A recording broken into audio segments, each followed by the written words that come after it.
하나님 말씀 보겠습니다.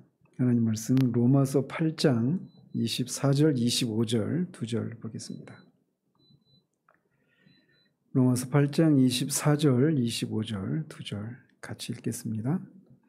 우리가 소망으로 구원을 얻었음에 보이는 소망이 아니니 보는 것을 누가 바라리요.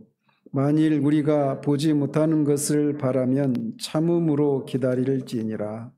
아멘.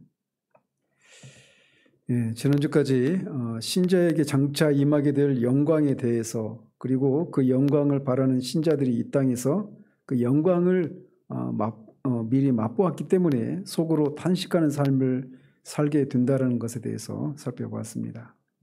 오늘 본문은 사도가 18절에서 23절까지에서 말해왔던 것을 요약하고 있는 본문이라고 할 수가 있습니다. 이렇게 말할 수 있는 것은 24절이 우리말에는 생략됐지만 원문에 보면 왜냐하면 이렇게 시작하고 있습니다. 따라서 24절, 25절이 앞에 진술된 내용과 관련이 있다라고 하는 것을 말해주고 있습니다. 오늘 본문에서 사도가 진술하고 있는 것은 그가 앞에서 진술한 모든 신자에게 임할 궁극적인 영광을 소망하고 있는 신자들이 이 땅에서 어떻게 살아야 하는가에 대한 것을 말해주고 있습니다. 그리고 그가 여기서 말하고 있는 것은 여기 현재 이 세상에서 그리스도인의 삶의 본질을 바로 이해하기 위해서는 매우 진수가 되는 그런 중요한 구절이라고 할 수가 있습니다. 저나 여러분 모두 다 이 땅에서 고통으로 가득한 이런 세계에서 우리가 살아가고 있습니다.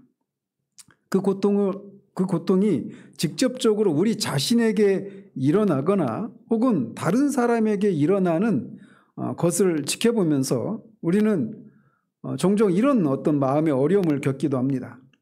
그런 어려움들을 우리가 직접 겪거나 또는 다른 사람이 겪는 이런 것을 보면서 수시로 과연 정말 하나님이 살아계신가?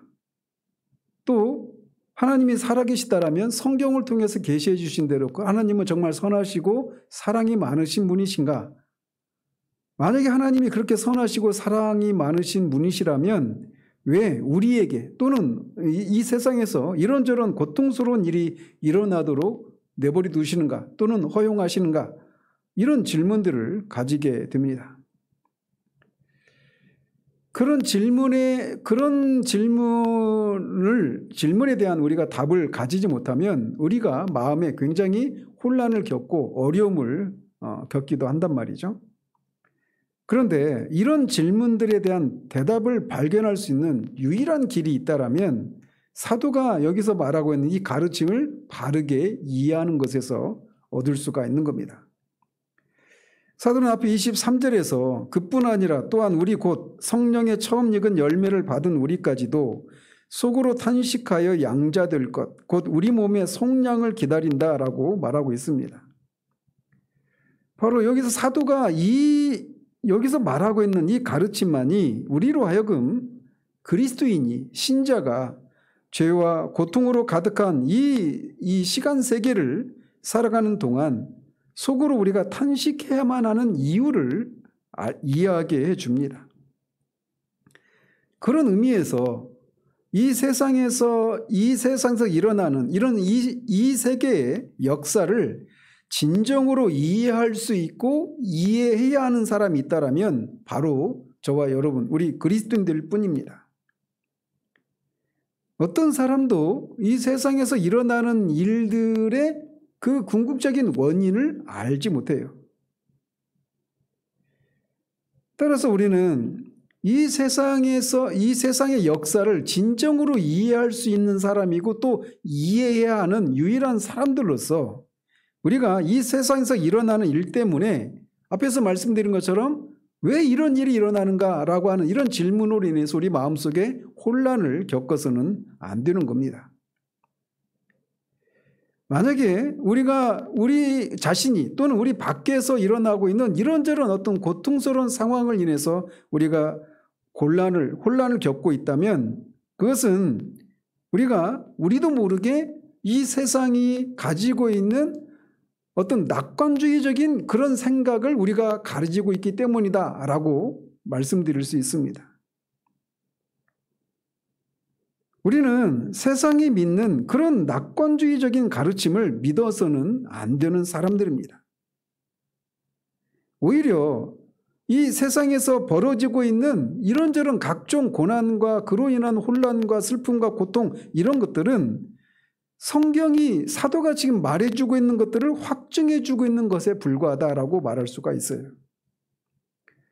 그렇기 때문에 우리는 시편 기자가 말하고 있는 것처럼 그리스도인은 세상에서 일어나는 흉흉한 소식 때문에 같이 요동하고 마음의 혼란을 겪는 사람이 아니라 세상의 흉흉한 소식 앞에서도 마음이 견고함을 유지하는 그런 사람들이 바로 저와 여러분들이어야 하는 것입니다.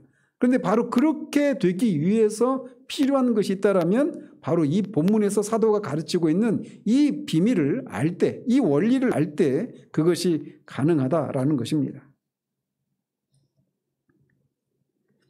따라서 우리는 이 세상에서 일어나고 있는 일에 대해서 마음속에 혼란을 겪는다든지 놀라는 대신에 그리스도인인 우리는 오늘날 세상이 성경에서 말하고 있는 것을 완벽하게 증거하고 있다라고 하는 것을 볼 수 있음으로 인해서 우리가 성경이 말하고 있는 것이 진리라고 하는 것을 알고 그것으로 인해서 우리가 믿는 바가 진리라고 하는 것을 아는 데서 오는 그런 즐거움을 가질 수 있는 사람이어야 합니다. 우리는 다른 사람들이 도저히 가질 수 없는 통찰력과 이해력을 가지고 있는 사람입니다. 왜냐하면 우리는 진리인 하나님의 말씀을 알고 있는 사람이고 그 말씀에서 왜 세상에서 이런저런 일들이 일어나는가에 대한 그런 원인들을, 이유들을 우리에게 말해주고 있기 때문에 그래요. 그리고 이 교훈을 이해하는 것은 그리스도인의 삶에 있어서 행복하고 즐거움을, 기쁨을 누릴 수 있는 그런 어떤 것을 누리는 데 있어서 진수가 되는 그런 진리라고 할 수가 있습니다. 이렇게 얘기하면 지난주에 했던 이 말씀과 관련해서, 아니 지난주에는 성령의 처음 익은 열매를 가진 이 신자들이 속으로, 마음속으로 탄식한다고 말을 했는데 생뚱맞게 갑자기 그리스도인의 삶에 뭐 행복이랄지 즐거워하고 기뻐한다라고 하는 것은 또 뭐냐? 즉 어떻게 탄식하면서 또 동시에 즐거워하고 기뻐하고 행복해할 수 있느냐? 이런 질문을 할 수가 있어요. 그러나 우리가 알아야 될 것은 장차 올 영광을 소망하기 때문에 이 땅에서 탄식하는 것과 그 영광을 소망하는 것 때문에 우리가 즐거워하는 것이 서로 상충되지 않는다라는 겁니다. 이게 그리스도인의 삶의 역설이에요. 우리는 하나님의 영광을 보고 즐거워하면 즐거워할수록 우리가 이 세상에 여전히 남아있는 동안 더욱 속으로 탄식하게 됩니다. 그 하나님의 영광, 우리에게 임할 그 장차 임할 그 영광을 알면 알수록 그 영광을 바라보고 소망하는 데서 오는 그런 즐거움이 우리 가운데 커져갈 뿐만 아니라 이 즐거움이 커져가면 커져갈수록 오히려 또 우리 안에서는 탄식이 커져간다라는 겁니다. 신자의 삶은 탄성과 탄식이 어우러져 있는 삶입니다. 기쁨과 슬픔이 얽혀 있는 삶이 신자의 삶이에요. 그래서 이 두 가지가 서로 상충되기는커녕 서로 보완적으로 함께 갑니다. 그래서 하나님의 영광을 바라고 즐거워하는 것만큼 탄식의 정도도 같이 가는 겁니다. 이 두 가지가 같이 가는 거예요. 어떻게 이게 가능하냐? 그리스도인만 이게 가능한 사람들인 겁니다. 이것은 마치 주님이 나사로를 무덤에 갇혀있는 4일째 된 그 나사로를 살리시기 전에 그 가족들과 그 유대인들이 막 그 슬퍼하고 이런 모습을 보면서 마음에 통분히 여기셨다라고 말씀하지 않으십니까? 그리고 우시기까지 하셨단 말이죠. 근데 주님이 그 상황에서 탄식하시고 우신 이유가 단순히 그냥 인간적인 동정 때문에만 그렇게 탄식하시고 우신 게 아닙니다. 물론 나사로를 사랑하시고 그 가족들을 사랑하셔서 우신 것이 분명히 있어요. 그러나 그게 전부는 아니라는 겁니다. 주님이 이렇게 탄식하시고 우신 것 안에는 사망을 포함해서 죄가 이 세상에 끌어들인 것 때문에 탄식을 하셨던 겁니다.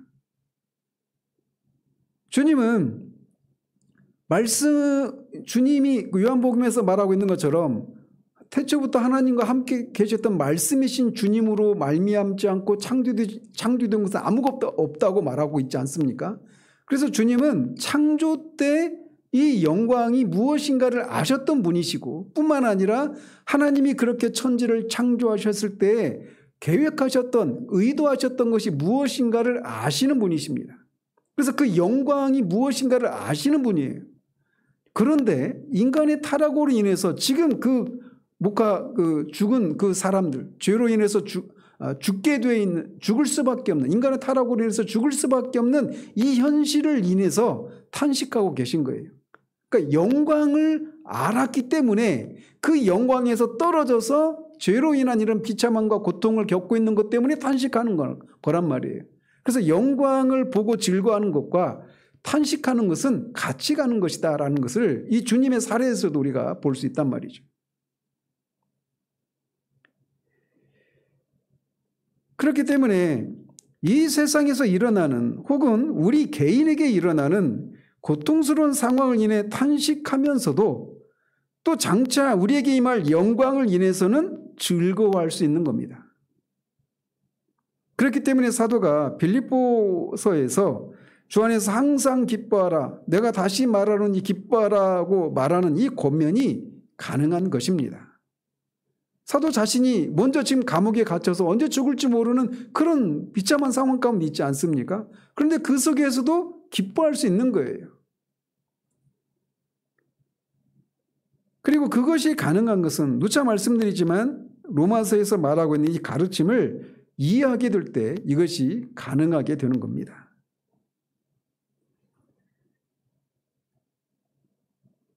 기독교 신앙은 아무런 근거나 합리적인 어떤 이유가 없이 그냥 어둠 속을 향해서 뛰어드는 어떤 도약을 하는 이런 게 아닙니다. 우리가 기뻐할 수 있는 것은 기뻐할 만한 근거가 있는 거예요. 그냥 그리스도인들은 항상 기뻐해야 되니까 기뻐하는 이런 게 아니라는 겁니다. 분명한 근거가 있는 거예요. 사도는 24절에서 이렇게 말을 합니다. 우리말에는 번역이 상략되었다고 말씀드렸죠. 그래서 24절은 왜냐하면 우리가 소망으로 구원을 얻었음에 보이는 소망이 소망이 아니니 보이는 것을 누가 바라리요? 라고 말을 합니다. 우리의 구원이 이런 차원에 있다라고 하는 것을 우리가 분명히 알아야 합니다. 자, 그런데 여기서 우리가 한 가지 주의할 것이 있는데 우리말 성경이 우리가 소망으로 구원을 얻었음에 이렇게 말을 하고 있잖아요. 근데 이거를 그냥 언뜻 보면 마치 소망이 구원의 방법인 것처럼 그렇게 우리가 오해할 소지가 있는 번역입니다. 즉 우리가 소망으로 말미암아 구원을 얻었으면 이렇게 우리가 오해할 수 있는 이런 번역이라는 거죠. 근데 원문에 보면 이게 소망으로 구원을 얻었으면 이렇게 되어 있지 않고 소망 안에서입니다. 소망 안에서 구원을 얻었으면 이렇게 말하고 있어요. 즉 소망으로 말미암아 구원을 얻었으면 이렇게 말하고 있지 않단 말입니다. 우리가 알다시피 우리는 무엇으로 말미암아 구원을 받습니까? 믿음으로 말미암아 구원을 받는단 말이에요. 예수님이 하신 일을 믿음으로 말미암아 우리가 구원을 받는 겁니다. 지나가면서 다시 말씀드리지만 우리가 구원받았다라고 하는 것을 알 수 있는 가장 낮은 차원의 이 수준이 무엇이냐면 성경이 말하는 것이 진리이기 때문에 그 진리인 성경에서 우리는 스스로 구원에 이를 수 없는 죄인인데 그런 죄인을 위해서 하나님의 아들이신 예수님이 이 땅에 오셔서 우리를 대신해서 십자가에서 죽으시고 다시 살아나시는 것을 통해서 우리가 그와 함께 죽고 그와 함께 살았다. 그래서 그를 믿는 자마다 이미 그와 함께 죽은 사람이고 그와 함께 살아난 사람이다. 즉 바로 그 진리를 믿음으로 말미암아 우리가 구원을 받는 겁니다. 거꾸로 우리가 성경이 말하는 이것을 정말 내가 아멘으로 정말 믿고 있다라면 그 사람은 구원받은 사람이다. 이렇게 말할 수 있단 말이죠.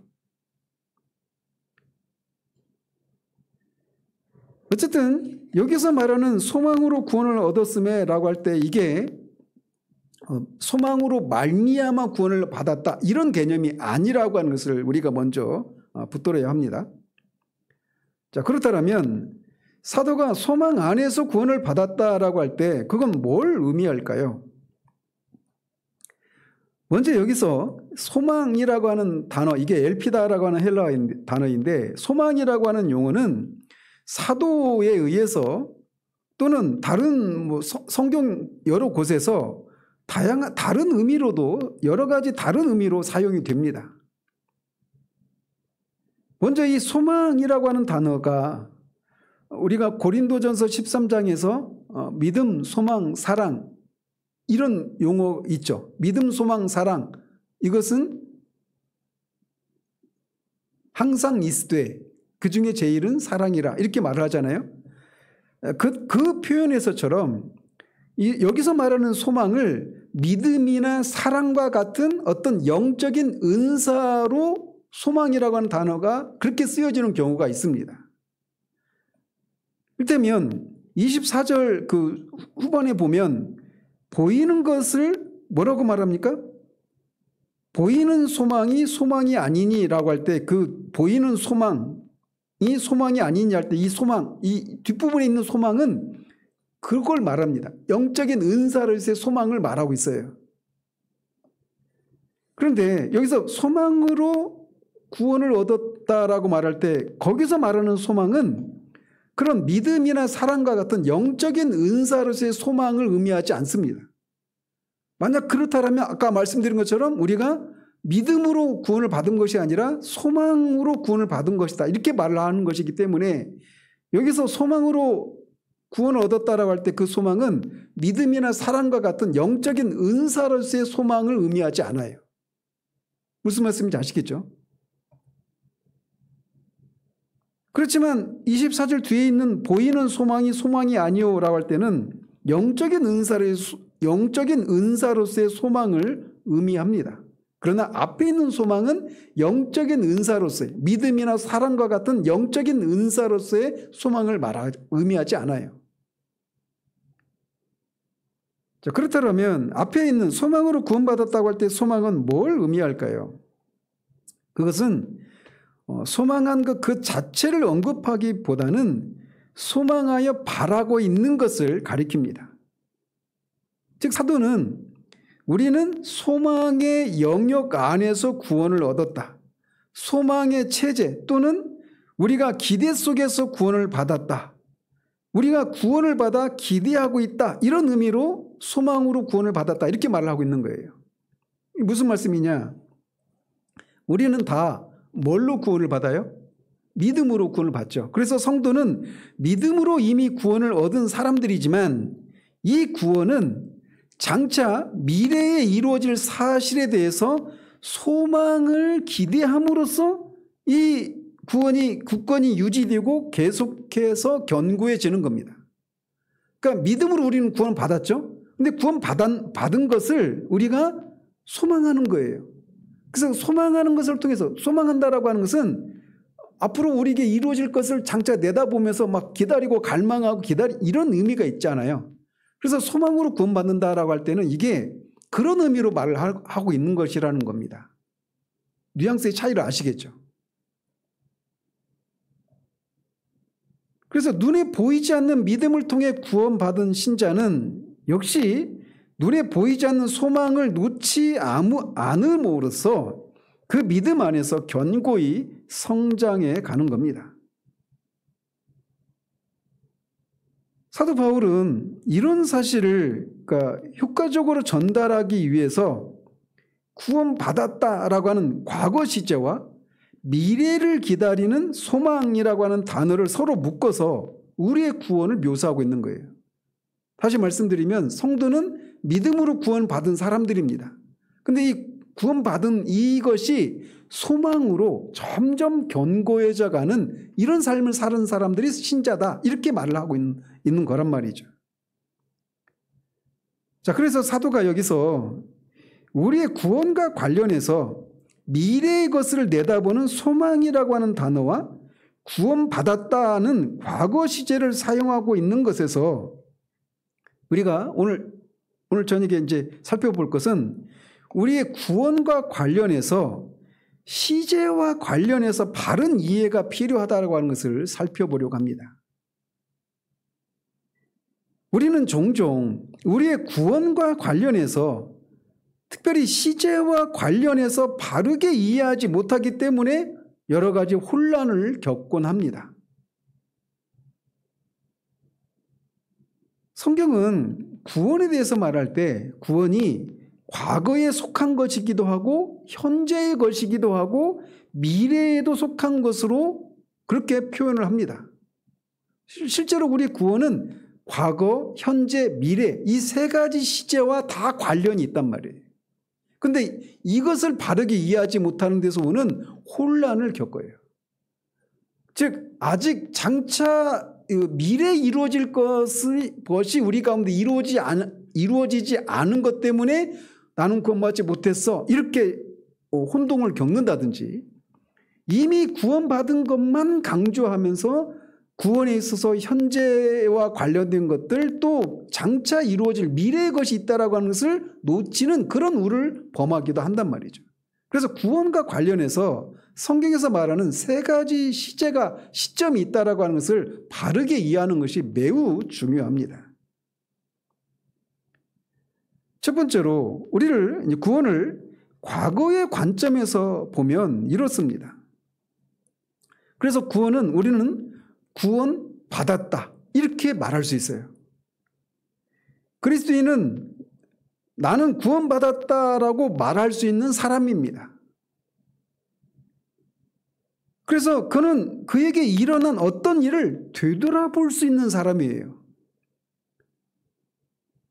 자기가 이미 죄책과 죄의 형벌에서 구원받은 것을 알고 나는 이 죄의 형벌로부터 구원받았다, 이렇게 말할 수 있는 사람이란 말입니다. 그래서 이를테면 8장 1절에 그러므로 이제 그리스도 예수 안에 있는 자들에게는 결코 정죄함이 없다라고 말합니다. 그래서 그리스도인은 정죄받는 것과는 완전히 끝난 사람이에요. 더 이상 그리스도인은 정죄를 받지 않는 사람입니다. 이거는 과거에 일어난 일이기 때문에 그래요. 그래서 성경은 이렇게 신자가 구원과 관련해서 신자는 과거에 이미 구원받은 사람이다라고 하는 걸 강조하기 위해서, 그리고 그 일들은 다시 번복되거나 반복되지 않는다라고 하는 것을 강조하기 위해서 시제를 사용하는데 많은 경우에 부정과거 시제를 사용해서 이 구원에 있어서 과거적인 측면이 이미 일어난 일이라고 하는 것을 강조하는 것을 우리가 보게 됩니다. 따라서 그리스도인은 자기 죄책에 관한 한 계속해서 고통을 당하지 않아야 합니다. 물론 구원의 교리를, 진리를 잘 알지 못하기 때문에 내가 그런 구원 받았는지 안 받았는지 혼란을 겪고 어려움을 겪을 수는 있어요. 그렇다고 해서 그 사람이 구원받지 못한 사람이다, 이렇게 말할 수는 없습니다. 단정해서 말할 수는 없어요. 그러나 그리스도인은 자기는 이미 죄책에서 벗어난 사람이다, 자기는 죄사함을 받은 사람이다, 죄 용서를 받은 사람이다라고 하는 것을 알 수 있는 사람인 것입니다. 로마서 6장 6절에 보면 이렇게 말을 합니다. 우리가 알거니와, 즉 우리가 이 사실을 안다라는 겁니다. 지금 말하려고 하는 내용을. 뭘 아느냐? 우리 옛사람이 예수와 함께 십자가에 못 박힌 것은 죄의 몸이 죽어 다시는 우리가 죄에게 종로로 타지 아니하려 함이니라고 말하고 있습니다. 사도는 이렇게 우리 옛사람이 예수와 함께 십자가에 못 박혔다 이렇게 말하고 있어요. 그리고 이 일은 언제 일어난 일이에요? 과거에 일어난 일이라고 말하고 있으면서 그것을 우리가 안다 이렇게 말하고 있는 거예요. 우리는 그리스도인들로서 모두 우리의 과거가 청산되었다라고 하는 것을 명확히 알아야 합니다. 이것을 아는 것만큼 우리는 자유함을 누릴 수 있어요. 우리 옛사람은 죽었습니다. 그것은 우리가 완전히 용서함을 받았고 믿음으로 말미암아 의롭다 하심을 받아서 하나님께 대하여 화평을 이루었다라고 하는 것을 의미하는 것이기도 합니다. 또한 우리는 더 이상 율법에 관해서 상관할 것을 가지고 있지 않다라고 하는 것을 의미하기도 합니다. 로마서 6장 11절에 이와 같이 너희도 너희 자신을 죄에 대하여는 죽은 자요 그리스도 예수 안에서 하나님을 대하여는 살아있는 자로 여길지어다 라고 말하고 있습니다. 또 7장 4절에 보면 그러므로 내 형제들아 너희도 그리스도의 몸으로 말미암아 율법에 대하여 죽임을 당하였으니 이는 다르니 곧 죽은 자 가운데서 살아나신 이에게 가서 우리가 하나님을 위하여 열매를 맺게 하려 함이니라 라고 말하고 있습니다. 우리가 하나님께 가서 하나님을 위한 열매를 맺기 위해서 먼저 우리에게 선결되어야 될 일이 있다면 그것은 우리가 옛 남편인 율법과의 관계를 청산하는 것이 없으면 우리는 하나님께 가서 그리스도께 가서 하나님을 위한 열매를 맺을 수가 없어요. 그건 불법입니다. 그래서 먼저 율법이라고 하는 전 남편과의 결혼 관계를 끝내고 나서야 새 남편인 그리스도에게 가서 하나님을 위한 열매를 맺을 수 있는 거예요. 그런데 그리스도인은 어떤 사람이냐? 이미 옛 남편인 율법에 대해서 죽은 사람이다라는 것입니다. 그리스도인은 그런 사람이에요. 그래서 율법의 정죄 아래 더 이상 있지 않아요. 우리는 결코 우리 자신을 율법 아래 있는 자로 생각해서는 안 되는 겁니다. 또 7장 6절에 이제는 우리가 얽매였던 것에 대하여 죽었으므로 우리가 영의 새로운 것으로 섬길 것이요 율법 조문의 묵은 것으로 아니할지니라 라고 말하고 있습니다. 여기서도 같은 것을 얘기하고 있는 것입니다. 우리는 그리스도인은 율법에 대해서 죽은 사람들이에요. 율법에 대해서 죽었다라고 할 때는 우리가 율법이 요구하는 형벌을 다시 받을 필요가 없다라고 하는 것과 함께 율법을 지킴으로 말미암아 우리가 구원을 받으려고 하는 이런 체제에서도 우리가 완전히 벗어났다라고 하는 것을 의미하는 겁니다. 우리는 여러 번 구원받을 수가 없고 한 번만 구원받을 수 있는 겁니다. 왜? 이런 일들은 단번에 일어난 일이기 때문에. 그래서 그리스도인은 그리스도와 함께 십자가에 못 박혀 죽은 사람이고 그리스도와 함께 연합을 이루고 있는 사람입니다. 언제 우리가 죽었느냐? 그리스도께서 죽으셨을 때 우리도 죽었습니다. 아니 그때 그리스도가 십자가 죽으신 것은 2000년 전에 우리가 태어나기도 전에 일어난 일인데 어떻게 그런 일이 일어납니까? 이게 성경이 우리에게 말해주고 있는 진리란 말이에요. 그리스도가 십자가 죽을 때 이제 이 부분 하면서도 계속 강조했지만 우리가 예수를 믿을 때 우리가 그리스도와 함께 십자가 죽은 게 아닙니다. 이 시점 아는 게 굉장히 중요해요. 그리스도와 함께 그리스도가 십자가 죽으실 때 그 안에 우리도 있었단 말이에요. 그래서 그리스도가 십자가 죽을 때 우리도 죽은 거예요. 무엇을 위해서 죽었어요? 우리의 죄를 대신해서 죽은 거예요. 그래서 우리는 한 번 이미 죽은 사람들입니다. 그리스도인들은 육체적인 죽음은 아직 죽지 않았죠. 경험하지 않았지만 영적으로는 이미 우리는 죽은 사람들이에요. 그리스도가 죽으실 때 우리도 그와 함께 죽은 사람들입니다. 뭐에 대해서 죽었느냐? 죄에 대해서 죽었고 율법에 대해서 죽었고 세상에 대해서 죽은 거예요. 이게 그리스도인입니다. 우리 옛사람은 이미 끝났습니다. 그러므로 우리가 용서받았다고 하는 이 문제에 관해서 다시 알아보기 위해서 되돌아가서는 안 되는 거예요. 우리가 신자임에도 불구하고 죄를 지을 수 있잖아요. 근데 그렇게 죄를 지을 때마다 우리가 다시 의롭다 하심을 받아야 되는지 이 문제로 돌아가서는 안 된다라는 것입니다. 이미 그 일은 끝난 거예요. 과거에 이미 다 끝나버린 일인 것입니다. 그렇기 때문에 사도는 그러므로 그리스도 예수 안에 있는 자에게는 결코 정죄함이 없다라고 말을 하고 있는 거예요. 로이드 존스는 하나님이시라도 다시 신자를 정죄하시는 것은 하실 수가 없다라고까지 말씀할 정도로 그렇게 예수님이 십자가 죽을 때 우리는 그때 이미 죄에 대해서 죽은 사람이에요. 율법의 정죄를 받아서 죽었단 말입니다. 그렇기 때문에 다시 우리를 정죄하는 일은 있을 수가 없는 거예요.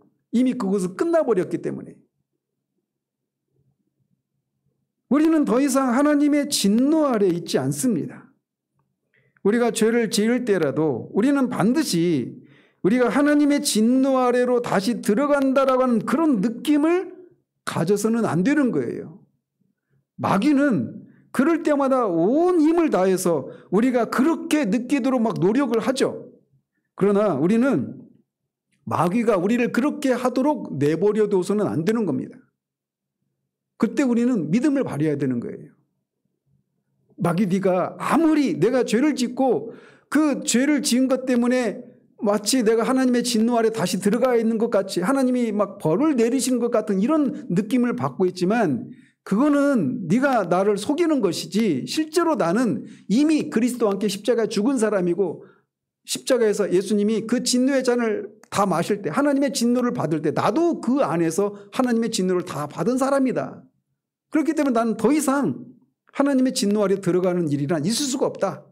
왜? 예수님이 십자가에서 다시 죽는 일은 다시 반복되는 일이 아닌 것처럼 그 한 번의 십자가의 죽으심으로 우리의 모든 믿는 모든 자들의 모든 과거, 현재, 미래 그 모든 죄를 다 해결하신 그런 것이기 때문에 하나님의 진노 아래 다시 들어간다든지 우리가 다시 율법의 정죄를 받는다든지 이런 일들은 있을 수가 없다라고 진리를 가지고 맞서야 되는 겁니다.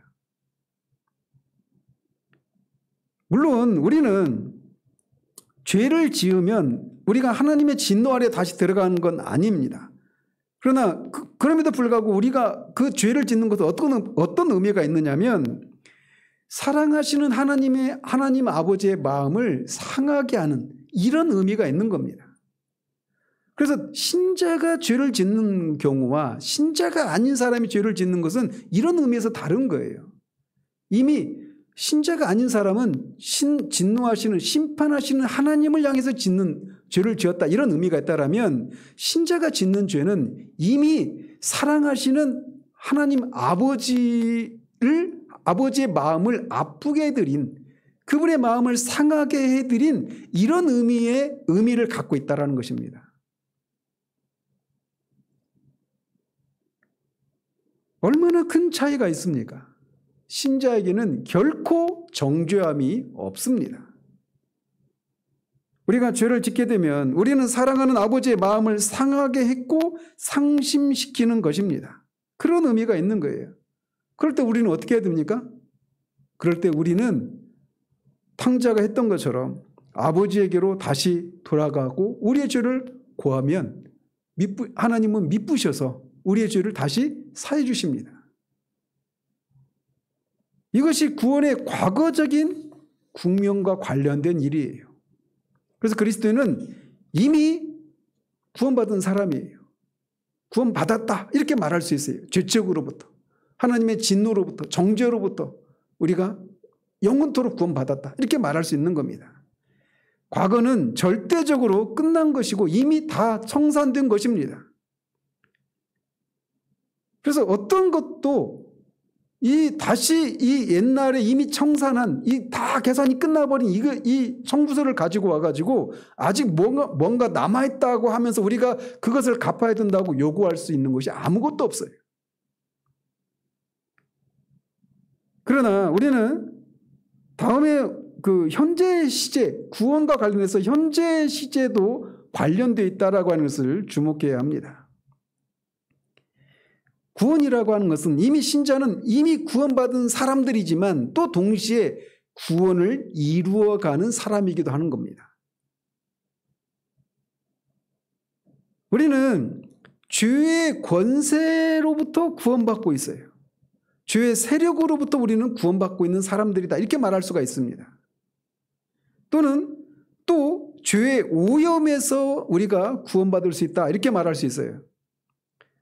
여러분이 이제 헷갈리시지 말아야 돼요. 죄의 권세, 그러니까 죄가 우리를 더 이상 우리에게서 왕노릇할 수 있는 그런 법적인 권한은 더 이상 없어요. 그런 의미에서 우리는 죄의 권세로부터 해방된 사람들입니다.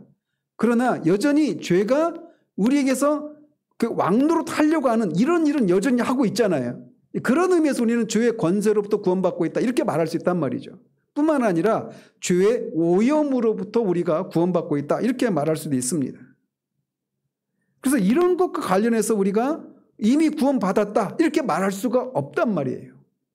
그런데 이것을 모르면 이런 오해들이 나오는 겁니다. 여기서 이단들이 나오는 거예요. 그러니까 구원파도 그런 이것을 구원의 현저적인 측면, 이거를 간과한 데서 나온 이단이라고 할 수가 있는 것이죠. 즉 우리가 죄의 세력에서 구원받았다, 이렇게 말을 하면 그것은 우리가 다시는 죄를 짓지 않을 것이고 완전하다라고 하는 것을 의미하는 겁니다. 그렇지 않습니까? 죄의 오염에 관해서도 마찬가지 원리가 성립이 됩니다. 우리는 여전히 죄가 우리가 죄를 짓도록 하는 어떤 외부의 또는 우리 아닌 어떤 큰 사력을 우리가 인식을 합니다. 로마서 7장에서 말하고 있는 것 중에 하나가 그것이지 않습니까? 우리는 죄의 세력과 죄의 오염으로부터 구원받고 있는 중입니다. 우리는 우리를 기다리고 있는 것을 위해서 예비되고 있는 사람들이다, 이렇게 말하고 있는 거예요. 예비되고 있는 동안 그리스도인은 최선을 다해서 자신을 준비해야 합니다. 그래서 요한일서 3장 3절에 주를 향하여 이 소망을 가진 자마다 그의 깨끗하심과 같이 자기를 깨끗하게 하느니라 라고 말을 하고 있는 겁니다. 그래서 구원은 현재적인 측면이 있어요. 구원을 이루어간다라고 하는 이런 측면에서 말이죠. 그런데 또 구원에 있어서는 미래적인 측면도 있습니다. 하나님께서는 우리를 위해서 준비하신 영광스러운 것이 우리 가운데 아직 주어지지 않은 상태로 있습니다. 그것은 최종적인 영화, 몸까지 속량을 받는 영화롭게 된 그것이 우리에게 주어질 미래에 속한 구원입니다. 그래서 우리의 영혼뿐만 아니라 우리의 몸까지도 완전히 구원받게 될 것이에요. 모든 방면에서 완전히 영화롭게 될 것입니다. 그리고 이것은 미래에 되어질 일이에요. 우리는 아직 거기에 가 있지 않습니다. 따라서 우리는 우리의 구원이 세 가지 시제와 관련이 있다라고 하는 것을 알아야 합니다. 23절이 우리에게 확증하는 바와 같이 우리는 여기까지는 우리는 성령의 처음 익은 열매들을 받았습니다. 성령의 처음 익은 열매를 받은 우리까지도 라고 말하고 있어요. 그러나 여기서 처음 익은 열매들이라고 말하고 있는 것을 우리가 주목할 필요가 있는 거예요. 처음 열매들이기 때문에 아직 충분한 수확을 할 때가 기다리고 있다라고 하는 것을 의미하는 거란 말이죠. 우리는 아직 여기에서는 성령의 처음 익은 열매들만 가지고 있는 사람들이라는 것입니다. 이것은 그리스도인의 삶을 향유하는 입장에서 볼 때 우리가 포착해야만 하는 매우 중요한 교리입니다. 우리가 이 땅을 지나는 이 땅에 사는 그리스도인들에게 부딪혀오는 이 구원의 시점과 관련해서 두 가지 위험이 있습니다. 하나는 아직이라고 하는 것을 아직 이루어지지 않은 이것만 강조하다가 우리가 너무 작고 초라하고 형편없다 이렇게 말할 위험이 하나가 있어요. 또 하나는 그 정반대로 오게 됩니다. 그래서 첫 번째 위험은 아직이라고 하는 것을 너무 강조함으로 인해서 우리가 너무 하찮다고 외치는 것입니다.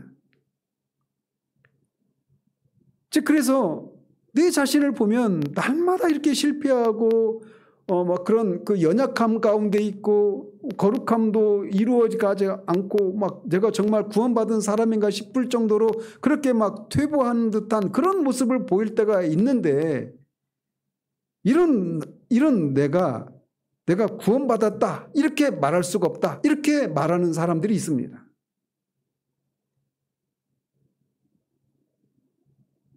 그 사람에게 그러면은 그렇게 말하는 사람의 당신의 입장은 뭐냐 이렇게 물어보면 나는 내가 구원받을 것을 소망하고 있다 이렇게 말을 하곤 합니다. 그렇게 말하는 근거가 뭐냐라고 말하면 여기 24절에서 우리가 소망으로 구원을 받았다고 말하지 않느냐 이렇게 말하면서 마치 이 구절이 우리가 구원받을 것을 소망하고 있다 이렇게 말하고 있는 것처럼 오해를 해서 그런 말을 하는 경우들이 있어요. 그래서 이 구절이 마치 우리가 구원받을 것을 소망하고 있다고 이렇게 생각해야지 그 이상의 것으로 우리가 이해해서는 안 된다 이렇게 생각하는 경우들이 있단 말이죠.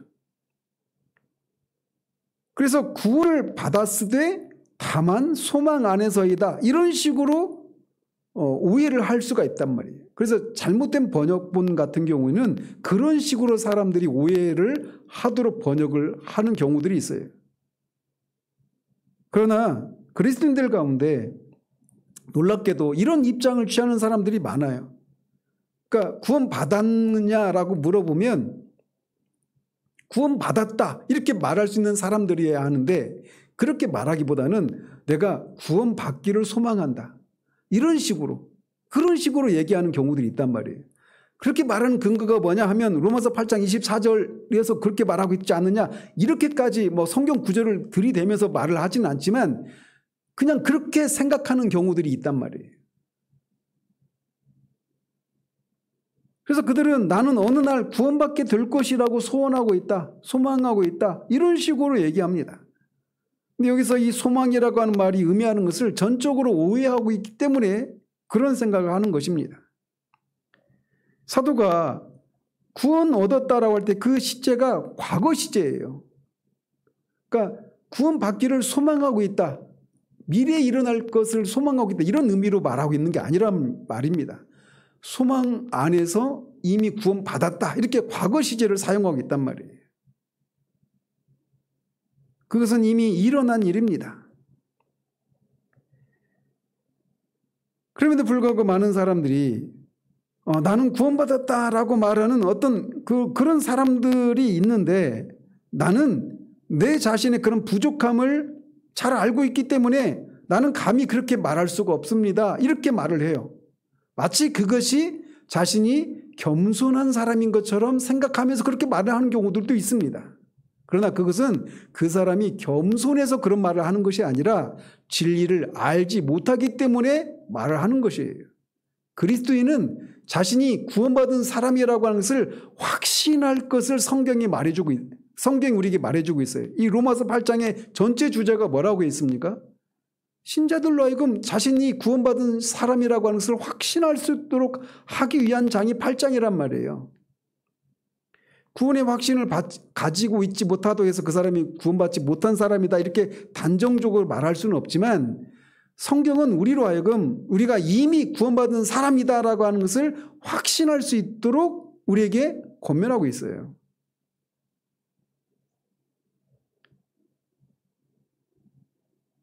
우리는 구원받을 것을 소망하고 있는 것이 아닙니다. 그래서 많은 경우에 아직만을 강조하다가 우리가 이렇게 구원받은 사람으로서 합당한 삶을 살지 못하고 있는 내가 정말 구원받은 사람이라고 어떻게 감히 말할 수 있어? 이렇게 생각하는 경우들이 있는데 이것은 잘못된 것이라는 거예요. 또 하나의 위험이 있다라면 이미만을 강조해서 구원에 대해서 지나치게 주장하는 위험이 있습니다.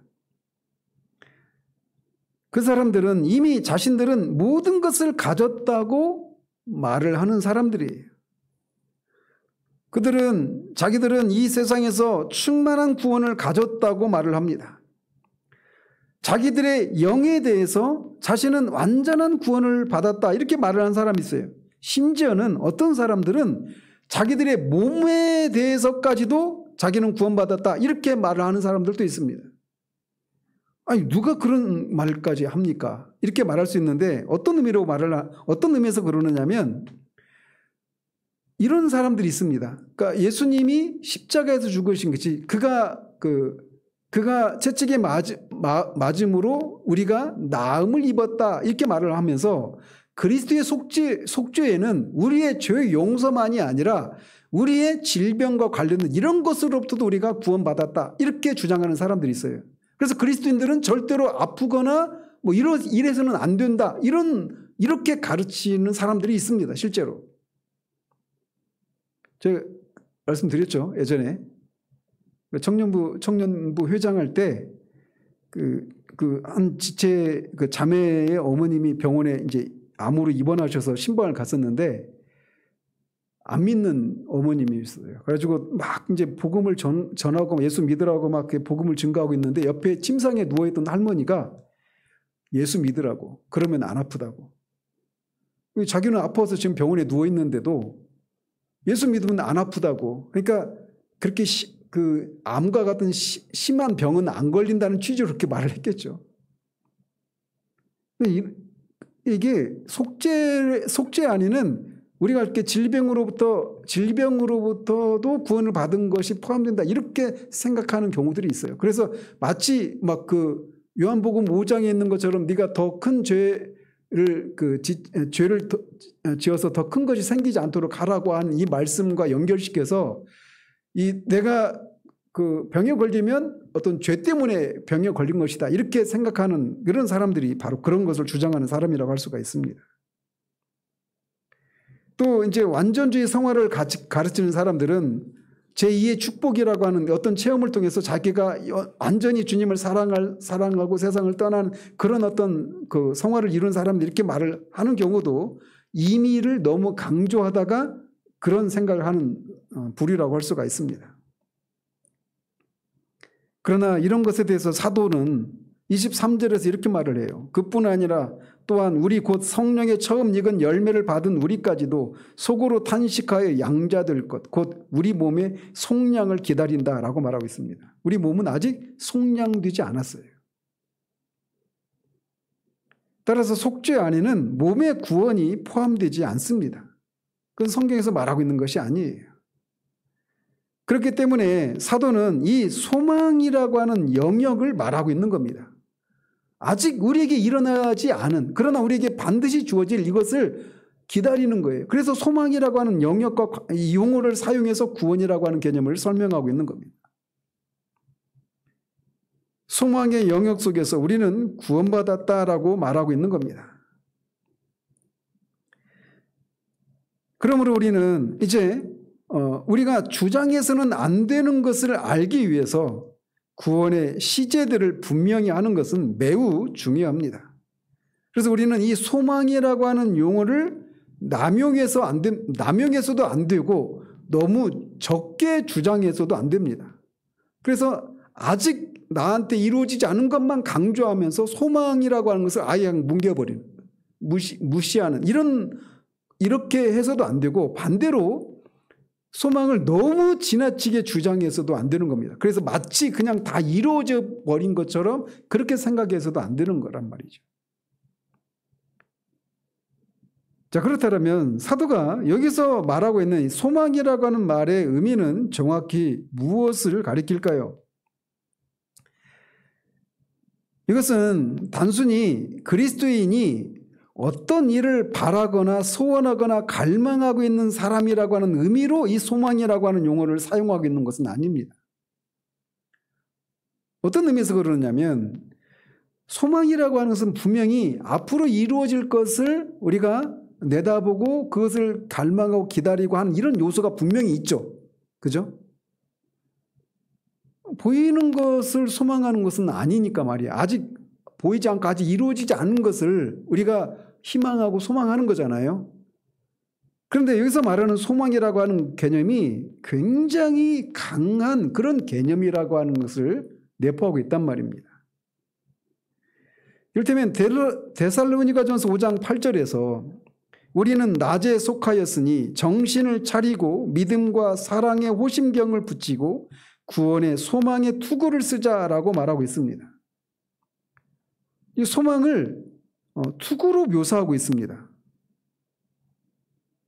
즉 이 말을 즉 구원이 그냥 막연한 어떤 희망이나 소원 이게 아니라는 것을 말씀드리고 있는 거예요. 그것은 악한 자의 모든 흉계를 막기 위해서 머리에 쓸 수 있는 겁니다. 세상과 육신을 막아내기 위해서 머리에 쓸 수 있는 것. 그래서 이 소망이라고 하는 것이 투구의 구원의 소망의 투구 이렇게 말을 해서 투구라고 하는 것이 외부의 그런 적들로부터 이렇게 방어하는 그런 무기잖아, 방어 도구잖아요. 그래서 이게 그냥 막연한 것이 아니라는 겁니다. 소망이라고 하는 단어가 막연한 거, 그냥 뭐 잘 되겠지, 뭐 잘 되기를 바래 이런 정도의 그냥 막연한 소원이나 희망 이런 게 아니라는 의미로 이게 분명하게 뭔가를 막고 방어할 수 있는 그런 투구에 이렇게 비유하고 있단 말이에요. 그러니까 소망이 말씀드리고 싶은 건 소망이라고 하는 것이 그냥 희미한 어떤 희망, 막연한 어떤 소원 이게 아니라는 것을 말씀드리고자 하는 거예요. 히브리서 6장 19절에서 이렇게 말을 합니다. 우리가 이 소망을 가지고 있는 것은 영혼의 닷 같아서 튼튼하고 견고하여 휘장 안에 들어간다라고 말하고 있습니다. 즉, 이 소망을 희미한 갈망이나 소원이라고 말할 수 없다라는 거예요. 그 소망을 뭐라고 말하냐면 영혼의 닷이라고 이렇게 표현하고 있어요. 영혼의 닷이니까 닷이 어떤 역할을 합니까? 바다에다가 닷을 내리면 그 배가 움직이지 않고 딱 견고하게 딱 서 있잖아요. 그러니까 막연한 이런 개념이 아니라는 겁니다. 소망이라고 하는 것이. 흔들리지 않을 어떤 무엇이고 영혼의 닷이다라고 말하고 있는 거예요. 소망이 그러면 뭐냐? 이 소망이 뭘 의미하는지를 알려면 이거를 믿음과의 관계 속에서 살펴볼 때 소망이라고 하는 것이 얼마나 강력한 것인가라고 하는 것을 알 수가 있어요. 예를 들어서 고린도전서 13장 13절에서 그런즉 믿음, 소망, 사랑 이 세 가지는 항상 있을 것인데 그 중에 제일은 사랑이라 라고 말하고 있습니다. 또 11장 1절에서 또 이제 소망을 믿음과의 관계 속에서 말하고 있잖아요. 믿음, 소망, 사랑 이게 항상 있을 것이다 이렇게 말하면서 또 히브리서 1절에서 믿음은 바라는 것들의 실상이요 보지 못하는 것들의 증거다라고 말하고 있습니다. 자, 그래서 여기서 우리는 소망과 믿음의 관계를 이런 구절을 통해서 볼 수가 있어요. 그래서 믿음이 뭐냐면 믿음은 우리를 향해서 다가오고 있는 것들을 우리가 신뢰할 수 있는 근거와 이유들을 제공한다라고 하는 것을 말해주고 있는 겁니다.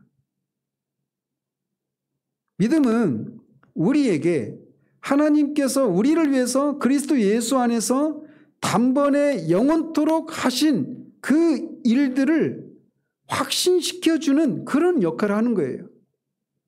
그러니까 하나님이 예수님을 통해서 우리를 위해서 하신 일들을 우리가 확신할 수 있도록 해주는 거, 이게 믿음이란 말이에요. 또 믿음은 아직도 더 많은 것을 행하실 것을 확신하게 해줍니다. 그런 의미에서 우리는 믿음으로 구원을 받았어요. 그래서 믿음은 우리 구원의 실상을 대표하는 것이다 이렇게 말할 수가 있습니다. 그러니까 믿음은 우리에게 다가올, 우리에게 일어날 일들을 우리가 확신하게 해주는 것이다 이렇게 말할 수 있단 말이에요. 근데 소망은 이 믿음에서 하나 더 나가는 것입니다. 많은 사람들이 이 점에서 실수를 하고 소망을 우리가 믿음이 약해질 때 우리 뒤에서 뒷받쳐주는 그런 정도의 무엇으로 생각하는 경향이 있단 말이에요. 예를 들면 이런 식으로 생각을 합니다. 나는 믿음의 생활을 살고 있다. 그런데 때때로 내 믿음이 흔들리게 되어서 나는 더 이상 확신할 수 있다든지 내가 믿고 있다라고 하는 말을 할 수 없게 되는 경우도 있다. 내가 할 수 있는 것은 그저 바라는 것뿐이다. 이렇게 말할 때 그 사람이 믿는 것과 소망에 대해서 어떤 의미를 가지고 있는지를 어렴풋이나마 알 수 있겠죠. 그러니까 믿음이 막 흔들리고 뭐 이럴 때 그냥 정상적인 믿음 생활을 할 수 없는 것 같은 그런 때가 있어요. 그래서 그럴 때 내가 할 수 있는 것은 그저 바라는 것일 뿐이다. 이게 바라는 것은 소망하는 것이잖아요. 그래서 마치 이게 소망이라고 하는 것이 내가 믿음을 충분히 발휘하지 못하고 믿음이 견고하지 못한 가운데 있을 때 단지 그런 우리를 뒤에서 그냥 막연하게 뒷받침해주는, 지지해주는 이런 정도의 개념으로 소망을 생각하고 있다라는 것입니다. 그러나 그렇지 않다라는 거예요. 소망은 믿음보다 하나 더 나가는 것입니다. 소망은 강한 것입니다. 희미하고 불명확한 것이 아니에요. 그러니까 제가 그런 얘기하죠. 우리는 알지 못하는 것을 소망할 수 없고 소망하지 않는 것을 누릴 수 없다 이런 얘기하죠. 이게 믿음과 소망과의 관계를 제가 제 나름대로 표현한 거예요. 믿는다라고 하는 것은 무엇인가 아는 것, 이거를 우리가 확신하는 것과 관련된 것이 믿음입니다.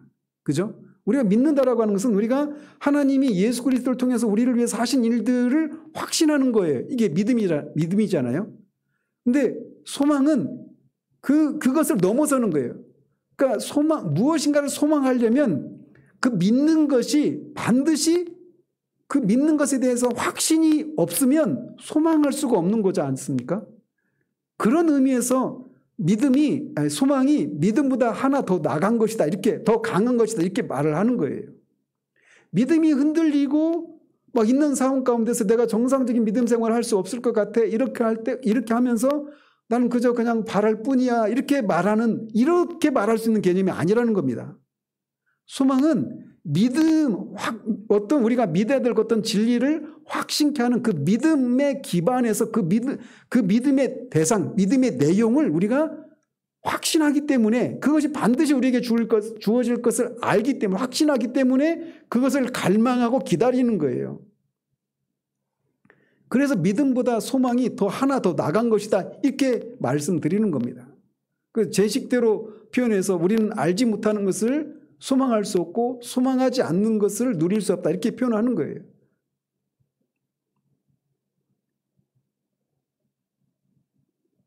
소망은 열심히 고대하는 것입니다. 근데 열심히 고대한다라고 할 때 그 고대하는 것에 대한 확신이 없이 내가 고대하는 것이 반드시 나에게 주어질 것이다라는 확신이 없이 소망할 수가 없잖아요. 그죠? 믿음은 우리에게 이런 일들에 대한 확신을 주고 소망은 우리로 하여금 그것들을 기다리면서 막 발도돔하고 막 고개를 쭉 내밀고 고개를 쑥 빼고 막 그렇게 보게 하는 이런 일을 한단 말입니다. 즉 믿음은 확신하게 하는 것이라면 소망은 이 믿음의 내용을 고대하고 갈망하는 거예요. 따라서 소망은 믿음보다 더 강한 것이고 우리로 하여금 믿음보다 한 단계 나아가게 하는 것이다. 이렇게 말씀드릴 수 있습니다. 이거를 다른 식으로 표현하자면 믿음은 그리스도의 완성된 사역을 바라보게 하는 것입니다. 그죠? 그가 우리를 위해서 구속하신 것들에 관한 것을 확신하게 해줘요. 그렇기 때문에 히브리서 11장에 11장들의 그런 것들을 확신케 해준단 말이죠. 그렇기 때문에 11장 1절에서 말하고 있는 것처럼 믿음이 실상이요 증거다 이렇게 말을 하는 것입니다. 그런데 소망은 매우 열심을 다해서 그리스도께서 나를 위해서 그렇게 구속하신 것들을 고대하는 겁니다. 그러니까 믿음을 전제하고 있는 거예요. 그것이 바로 소망이 우리를 더 높은 단계에 올려 세우는 방식입니다. 소망은 믿음으로 믿어지고 수납되는 그런 복락들을 너무나도 확신케 하는 것입니다. 그렇기 때문에 믿음은 그 복락들을 위해서 살아가고 그 복락들을 언제나 고대하고 있는 것이다 라고 말할 수 있습니다. 그런데 바로 이 소망이 참된 기독교의 척도예요. 그러니까 이게 그냥 막연히 난 예수님을 믿어. 나는 죄 용서 받았고 예수님이 다시 오시면 내가 영원하게 될 것을 나는 믿어. 이건 믿음의 단계예요. 근데 참된 기독교는 그 믿음을 뛰어넘어서 소망하는 것이라는 거예요. 이 믿음의 내용들을 확신할 뿐만 아니라 그것을 갈망하고 추구하고 목을 빼고 막 기다리는 이런 것이 참된 기독교라는 것입니다. 그래서 참된 기독교의 척도는 소망에 있어요. 참된 기독교는 이 땅을 지나는 동안 계속해서 여기 눈에 보이는 이 세상이 아닌 다른 세상을 바라보게 하는 것입니다. 이게 오늘날 기독교가 이렇게 무력하고 마치 이 세상에서 예수를 믿어서 이 세상에서 내가 잘 되고 자녀가 잘 되고 우리 집이 잘 되고 우리 교회가 잘 되고 온통 여기 이 세상에만 관심을 두고 있는 이상해져 버린 이런 기독교와 다른 지점이 바로 여기라고 할 수가 있어요. 우리가 다가오는 세상에 우리의 마음을 다 기울이는 것입니다. 이게 참된 기독교예요. 우리가 계속해서 말씀드렸지만 우리 앞에 살았던 그 초대교회 성도들이나 이런 현재에서 이 고난이 경하게 느껴질 수 있었던 것은 장차 다가올 이 세상을 확신할 뿐만 아니라 그것을 목을 빼고 기다리고 소망하는 이것이 있었기 때문에 그 환난을 견딜 수 있었던 것입니다. 견디는 것을 넘어서서 넉넉히 이길 수 있었던 거예요. 그런데 우리가 다가오는 세상에 우리의 시선을 둔다라고 할 때 이것은 그냥 우리가 지옥에서 건짐을 받는 것에 받은 것에 관심을 기울이는 것을 의미하지 않습니다. 우리는 이미 이 일은 이미 끝나버린 일이에요.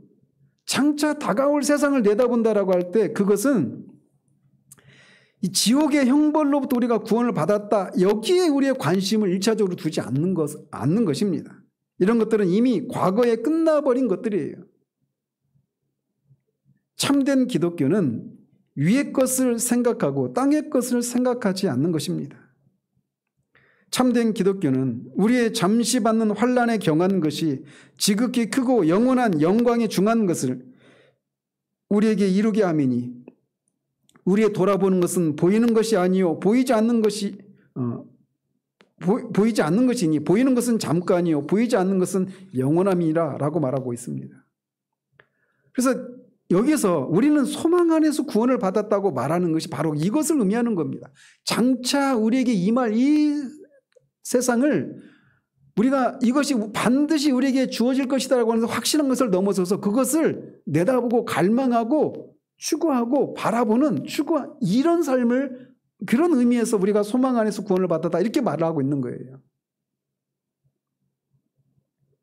믿음은 우리를 바라는 것들의 영역 속으로 즉 소망으로 인도해 줍니다.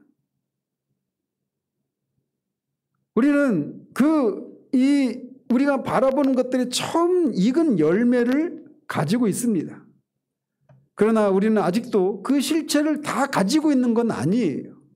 그러나 처음 익은 열매를 가지고 있다라고 하는 것이 우리가 장차 그 완전한 실체를 반드시 가지게 될 것이라고 하는 것을 보증해 주는 거란 말이에요. 우리는 장차 우리에게 가져올 그 완전한 실체에 대해서 맛보기로만 맛보았을 뿐입니다. 그렇기 때문에 우리는 이미 우리에게 주어진 것을 인해서 하나님께 감사합니다. 그리고 그 안에서 즐거워합니다. 그리고 이미 이것이 우리에게 주어진 것을 인해서 되돌아보면서 그 사실을 확신할 수 있어요. 그런데 이게 믿음과 관련된 것이라면 더 나아가서 더 아직 장차 올 것을 고대하도록 하는 데까지 나가는 것이라는 겁니다. 우리는 이 점에 대해서 어떤 어려움도 느껴서는 안 됩니다. 그렇기 때문에 우리는 이 원리를 우리가 늘 염두에 두고 살아갈 때 이게 보이지 않지만 이게 너무나 우리가 확신하고 있는 게 장차 우리에게 임할 이 영광이 반드시 우리에게 주어질 것을 우리가 확신합니다. 믿음으로. 그런데 이 확신하는 것을 넘어서서 이것을 추구하는 겁니다. 그러니까 눈에 안 보이는데 이게 너무나도 분명하니까 이것을 추구하고 갈망하는 거예요. 그리고 이것은 반드시 우리에게 주어질 것을 안단 말입니다. 그렇기 때문에 이런 삶의 원리를 따를 때 우리가 이 세상에서 우리가 원하지 않는 삶이 전개되고 우리가 원하는 대로의 삶이 펼쳐지지 않는 이런 일을 인해서 우리가 마음의 어려움을 겪거나 이러지 않을 수 있다는 거예요.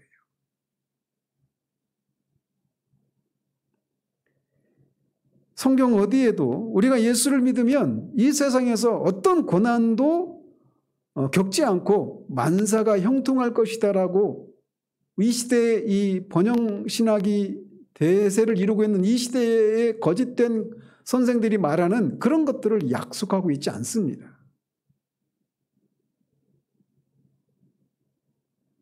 우리는 이미 구원받았지만 아직 우리에게 주어지게 될 이 영광이 아직 우리에게 실제로 주어진 것은 아닙니다.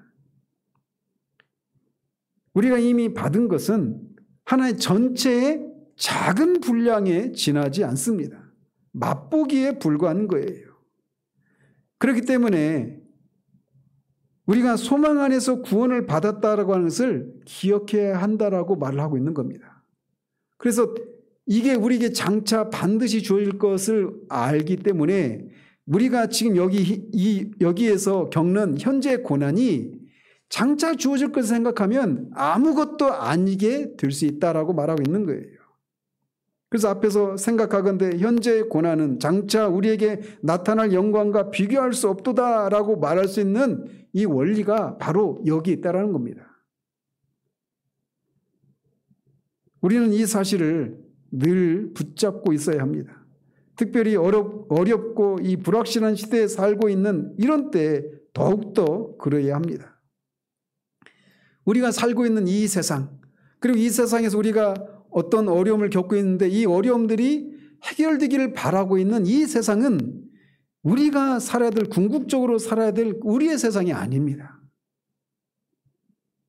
우리는 여기에서 나그네로 지나는 사람들이에요. 우리의 본향은 하늘에 있습니다. 우리의 시민권은 하늘에 있습니다. 여기가 아닙니다. 이게 그리스도인의 입장이에요. 세상은 그런 우리를 보면서 현실 도피주의적이다 이렇게 비아냥됩니다. 근데 세상이 뭐라고 말하든 그냥 내버려 두십시오. 단지 세상이 그렇게 말하는 것은 그들의 눈이 아직 어둠 가운데 있다. 눈이 멀고 어둠 가운데 있다라고 하는 것을 말해줄 뿐이라는 것을 기억하십시오. 성경은 우리 앞에 참된 그리스도인의 입장을 제시해주고 있습니다. 사도 바울이 빌립보 교인들한테 말했던 것처럼 자기는 두 사이에 끼어 있다라고 말하고 있지 않습니까? 그러면서 여기에서 그 빌립보 성도들을 위해서 여기에 남아있는 것과 그리스도와 함께 있기를 바라는 이 두 사이에 끼어 있다라고 말하면서 주님과 함께 있는 것이 훨씬 더 좋은 일이라고 말하고 있습니다.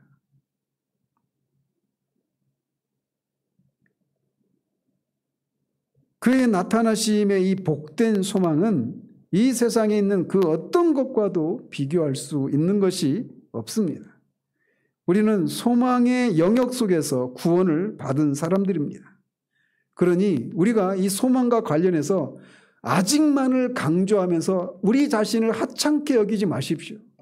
그러나 또 너무 이미만을 강조하면서 지나치게 이 소망을 강조하는 그런 우리들 되지 않기를 바랍니다. 우리의 현재의 주의를 분명한 이해를 가지시고 이 세상을 바라볼 수 있는 우리들 되기를 바라요. 우리는 소망으로 구원을 받은 사람들입니다. 이 영광을 우리가 우리의 삶 가운데서 살아내어서 정말 그런 우리를 보면서 너희 안에 있는 소망의 이유가 무엇인지를 물으러 오는 자들에게 온유함과 겸손함으로 대답할 것을 준비할 수 있는 그런 우리들 되기를 바랍니다. 기도하겠습니다. 하나님 아버지, 우리가 소망으로 구원을 얻었다라고 하는 말을 통해서 구원의 세 가지 시제가 있음을 이 저녁에 살펴보았습니다.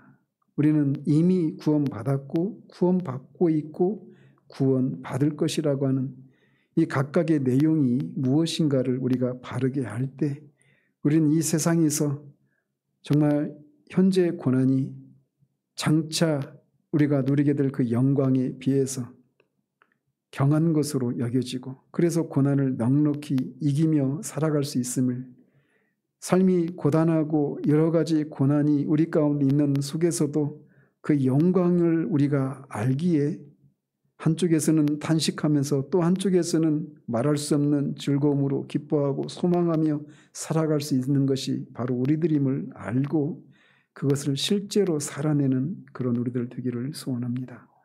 그렇게 해서 하나님이 그리스도를 통해 하신 일들의 영광을 우리가 조금이라도 드러내어서 하나님이 하신 일에 합당한 존귀와 영광을 돌려드리는 그런 우리들의 삶이 되기를 소원하고 우리 주 예수 그리스도 이름으로 기도합니다. 아멘.